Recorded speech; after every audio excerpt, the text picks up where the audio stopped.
What is going on, guys? It's your boy Az. We are back here. We will be running the Fear Tower 11 to 20 one more time here with some revamped teams. And again, apologies.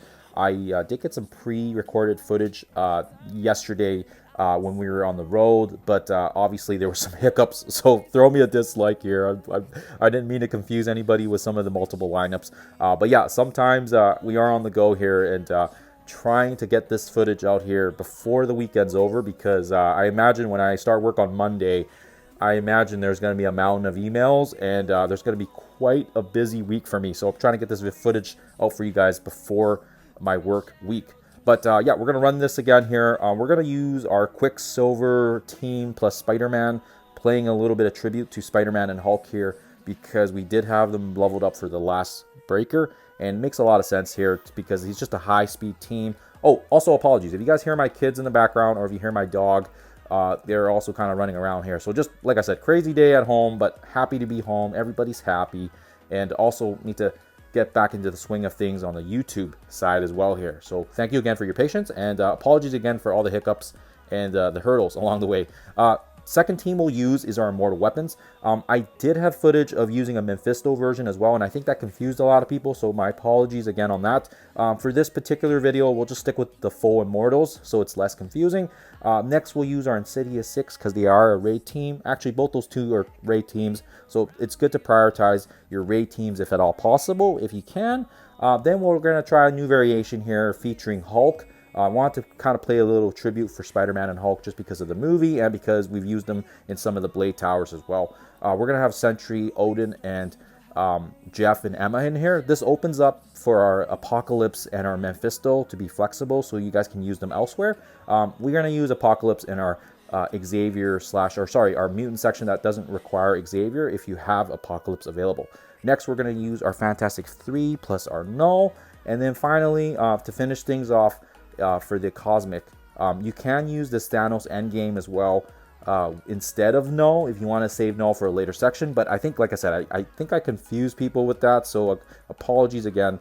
We will maybe just delete this so you guys don't see that there. And then again, we go into the first restrictions with the Cosmic villains. We're going to be able to utilize our Shadow Conclave and our Omens here, just a 4-piece.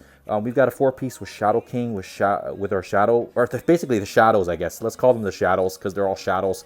And then Omen is going to work very nicely here if you have a Hela instead of Ronin, or you can use Ronin instead of Kull as well here, depending on your roster. But both those will work with a 4-piece Omen and a 4-piece Shadow Conclave. Finally, we will get into the mutant section here, and again, we can do it without Xavier, but if you have Xavier, you can definitely for sure slap him in here for an easier fight. We use our 3-piece Phoenix Floors plus Apocalypse and Jean Grey. Jean could probably be subbed out for Nightcrawler or probably another character as well here. Then we're going to do our new mutants here. They are going to pretty much handle this one with, well, letting the other guys take another turn. And then finally, we'll finish things off here with our Exalted X-Men. So again, this is quite a lengthy video, so I'm not going to do full commentary for the entire video, but I'll do my little tidbits and snapshots here. And again, if you guys do hear any babies crying or kids crying in the background or my dogs barking, apologies there now in advance. It is a very busy household here, but let's quickly dive into the gameplay side of things. All right, so the first one is pretty much a give me. You can use whatever teams you want here, but we changed things up a little bit here. Previously, I'd used Night Stalkers, but I realized that people may not have Night Stalkers built up, and hence we will be taking advantage of the fact that we will use our new Arena meta team, and also combining him with Spider-Man, our boy, our newest G21 member to the arsenal. And yeah, this shouldn't be too difficult. Yeah, just Quicksilver symbiote pretty much carries, removing the revive once. And like I said, Spider-Man will just do some heavy work here as well here, thanks to his massive damage. And you shouldn't really run into too many issues if you've built these characters up. Having said that, if you are struggling with this first node, it may be a good idea to bring in some mythics as well here. If you got Super Skrull, if you got Mephisto, they would be good viable options as well here in this particular node.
Okay, so let's move on here with the second node here. We use immortal weapons, and apologies again for the confusion.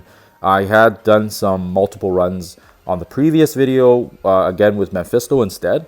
He is a good suitable option, but I think I ended up confusing more people just because I was slotting him in here. But yeah, you can just use the full immortals. Just make sure here, you want to make sure that Lady Bullseye here can take care of these buffs. You want to make sure you can get these taunts off. The most important thing is once you get these taunts off, they're going to also apply some more taunts, I think, when Mephisto does his special. Get rid of the taunt beside him as well there on the other left side. And once you do that, you should be able to get to Mephisto and take care of him so that he doesn't become an issue later on.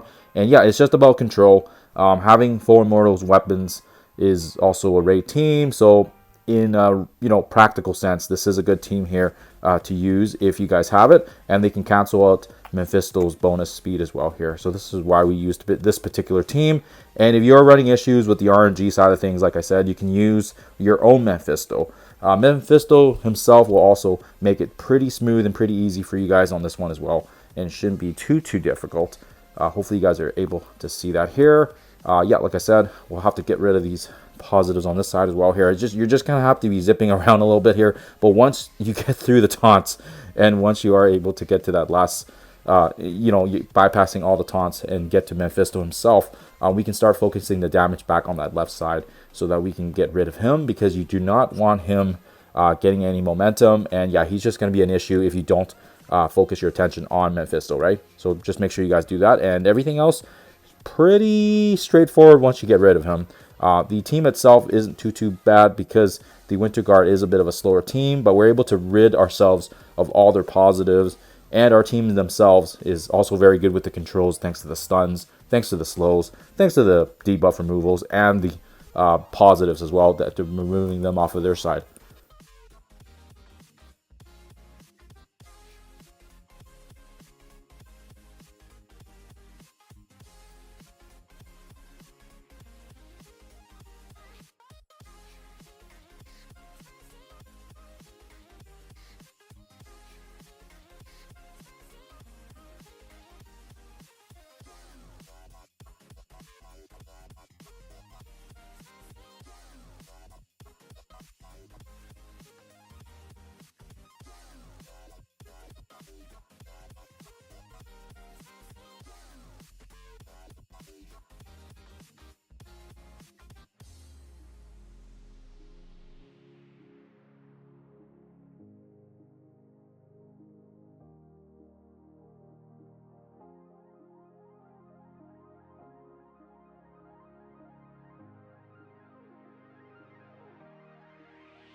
Okay, we're gonna go into the node number 3 here, 13, I guess. Also pretty straightforward with the Insidious 6. We're gonna take advantage of the fact that this is also another raid team that we can take advantage of, and people will have built these guys up. Open up with that massive special here, just to kind of get things going here. I like to focus on the side here with the new reworked Spider-Man, just because he can be very dangerous. Throw the ability block on Weaver so that she doesn't stun as well. Even if you don't land it, it's not the end of the world. Once we get to Hobgoblin's turn, he's going to be able to just wreck these guys with that massive special that he has there. Should be able to do quite a bit of damage, and once you get that initial couple kills, you're just going to get the entire Sinister 6, Insidious 6 engine going here with all the speed bars and the turns, and yeah, all the negatives as well here, thanks to Scorpion's Bleeds, thanks to Vulture's Rewind, thanks to Shocker's Rewind, thanks to all the other AoE stuff going. Shouldn't have too many issues here if your Insidious 6 is built up.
All right, so slightly different variation with this particular one here because we actually end up using Odin. You can use, actually, this one you can use a couple of options. You can use Mephisto, you can use Null, but I actually wanted to test around and see if Sentry would work here, and because we don't use Sentry anywhere else, I'm just a big fan of Sentry, and we slapped our Hulk in there too because I used our Spider-Man, so I feel like to be fun, we should also maybe get some use out of Hulk as well here, just because you know, obviously the whole Spider-Man and Hulk movie and the event and all that other stuff. So just playing a little bit of a tribute to these two. Yeah, Jeff is going to do his thing here thanks to his passive. Then he's going to strip all the positives off with that massive special here.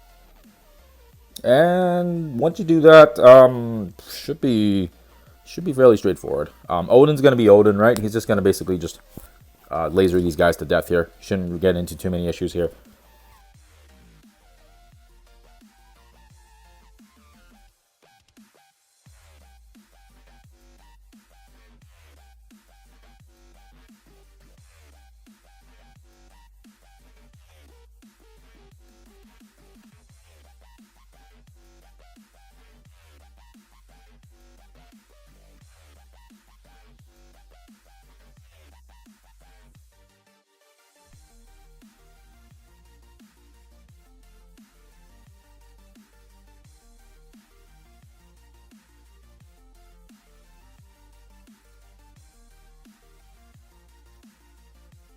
All right, so the next one, this one has a couple variations, but again, apologies on the confusion from some of my earlier footage, and maybe it just confused people more. So we'll just stick with the Quasar Null combo. Should be fairly straightforward. Fantastic Four removes. They'll take everything down, and then yeah, Invisible Woman's gonna start getting some negatives across the board as well here. And then yeah, once Null gets to his turn, you know, Null is Null. And once he gets that speed bar to Carnage, it really is that easy to get through this one. You also want to make sure you don't neglect Old Man Logan here. Old Man Logan is going to die. But yeah, don't leave him alone. We saved him for the special from our Null, so that way he gets some speed to the Carnage. But yeah, obviously don't leave them alone too long. Otherwise, they can be a problem.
All right, the first out of the dreaded cosmic, requirements.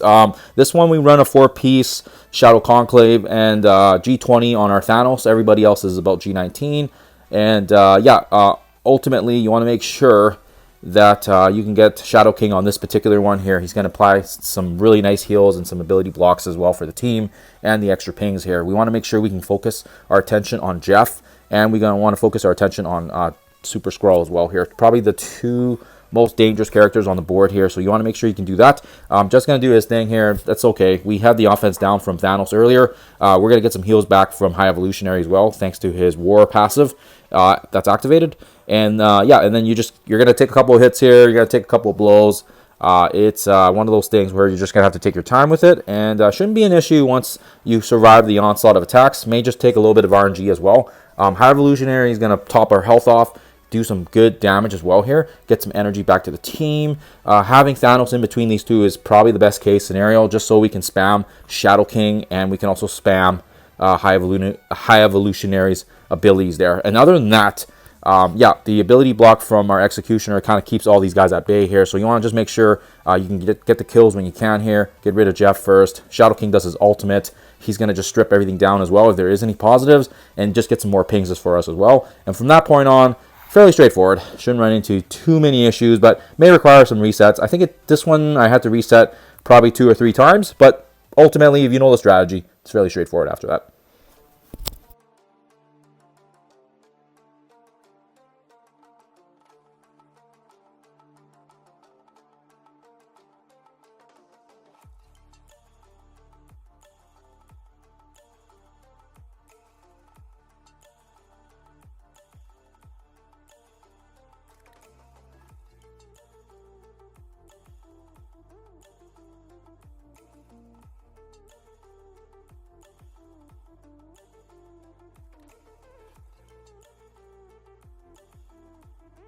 All right, so the other dreaded cosmic section. So this is one where people were saying that you're not getting that first turn with Minerva, so just make sure you have Hela. Hela will kind of serve as that role here. This will give Minerva the little speed top off, and then she's going to be able to strip everything down. And then from that point on, you're able to kind of get things done here smoothly with the Surfer Breaker, his ability block. And now people can purchase those orbs as well, which, I mean, they're kind of crap orbs. I wouldn't do it. I think maybe they're just doing it to bait our power cores, and maybe they'll bring the events back. But that's me being hopefully half optimistic here. Other than that, like I said, once you get those ultimates, spread Hela with her ability block if she lives. My Hela's not super strong, but she's there. She does a little bit of work, and like I said, you shouldn't run into too many issues once you get through that initial attack. Once Minerva gets that first turn in, and she can kind of just strip everything down, remove the safeguard, and then from that point on, should be pretty smooth sailing once you get the Surfer Breaker's second turn, because he's just going to nuke everybody down with his ultimate. And yeah, Cull will kind of keep things going here. You don't necessarily need to have Cull. I've also done it with Ronin as well here, so either variation will work, but I've just attached the one gameplay footage just so I don't confuse people again here with my multiple variations from my last video.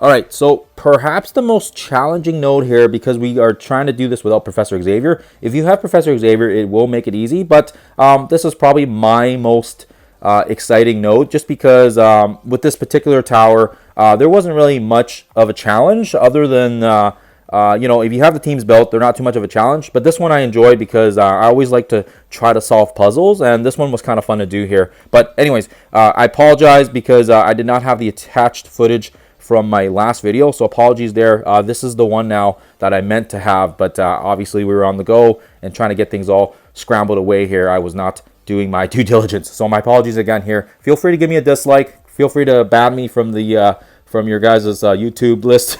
But anyways, throw the once you get that initial attacks in, you want to make sure you ensure that ability block is on Apocalypse. This will ensure that he doesn't give the health back to his team, and then he's going to do his punch here just with his basic, which is fine. We are going to have to also need to ability block him again here just because he got through it. This will ensure that our team also gets safeguard and protects our Phoenix as well here. And Phoenix is really good here because having her in the middle, I think she soaks up quite a bit of damage as well. So just make sure you guys have her in the middle here. I just noticed that they really like to target characters in the middle section, which is maybe that's the AI at work, or maybe that's just RNG. Not too sure there, but hopefully you guys are able to kind of get through the initial couple attacks here. And then once you do, Phoenix is going to do her thing. She's going to use that special here to bring back Omega Red. Omega Red's going to come back stronger than ever.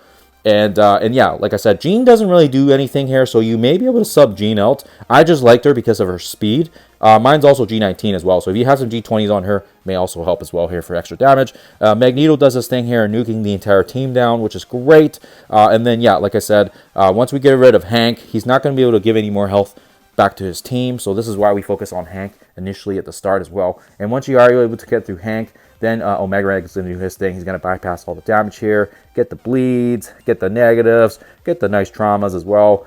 Everyone just kind of melts. Apocalypse does his ult here, and then he can punch his way. And like I said, this one is quite fun once you get the gist of it. But if you are looking for an easy way to do it, just slap Xavier in. Xavier will pretty much do most of the heavy lifting for you guys for this node.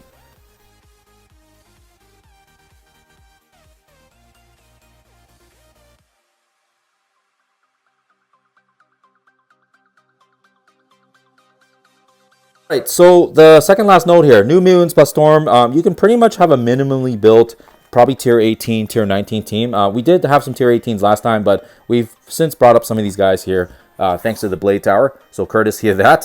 But yeah, open up with that massive special here from Cannonball, and these guys literally won't take another turn here.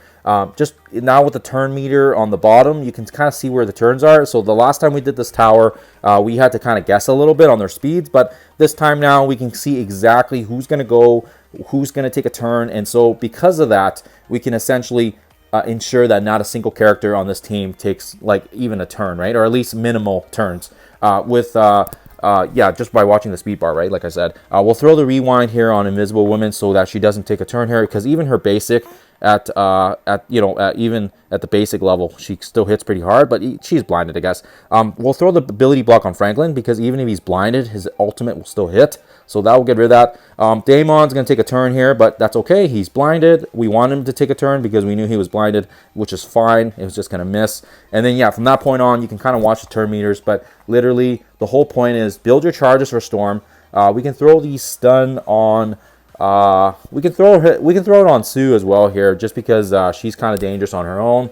Or you can throw it. Really, you can throw it wherever. It really doesn't matter where you throw it. But yeah, throw it wherever you want. And then yeah, keep your damage on Living Mummy and keep it on not Franklin, on Mr. Fantastic as well here. Those are the two tankiest characters. Everyone else should just melt over time here, from the bleeds, from the AoEs, from Storm's ultimate. Yeah, it shouldn't be too hard. We'll throw the stun as well here in this corner, because again, we're trying to mitigate damage and push it towards the right side here, towards the two tanks. If those guys do take a single turn, they do some pretty good damage here, so you want to make sure you can control that. Other than that, fairly straightforward. You shouldn't run into too many issues on this node. Like I said, if you just watch the turn meters, do the AoE damage, and everybody else should just start melting one by one. And you don't need a massive team either for this to work. Storm is a clutch here as well here. You could probably actually wait till she gets one more charge on her ultimate, but I just did it prematurely, so it was fine. We got the job done regardless.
Okay, so this is the last and final section here we will leave you guys with. And it's fairly straightforward as well here, just focusing Xavier at the start.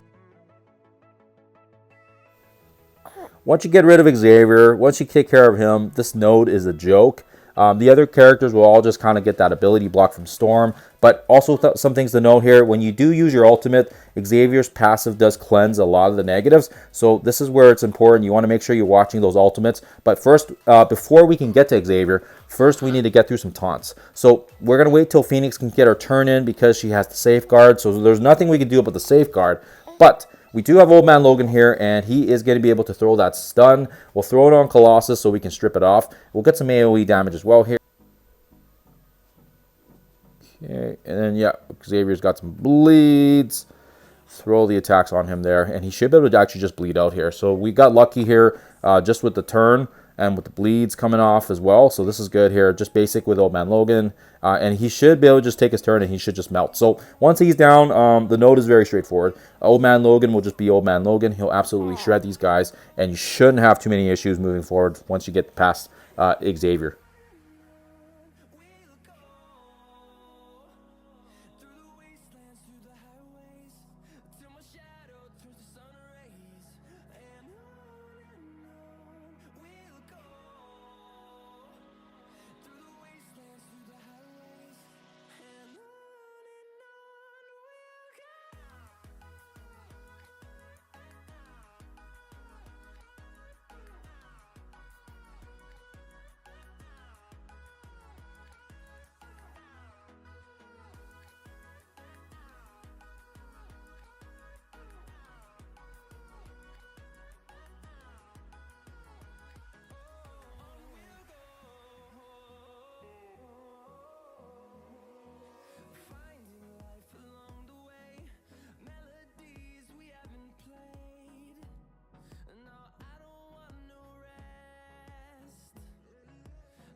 There you guys have it. So that is the run in itself. Hopefully the team comps are better this time. Hopefully it's less confusing. Again, throw me a dislike. I don't mind. I was doing some sloppy work here, so apologies there again. But this is the complete run of it again here. Hopefully you guys are able to get the 2 diamonds on your Quicksilver Symbiote, and I will see you guys in the next one.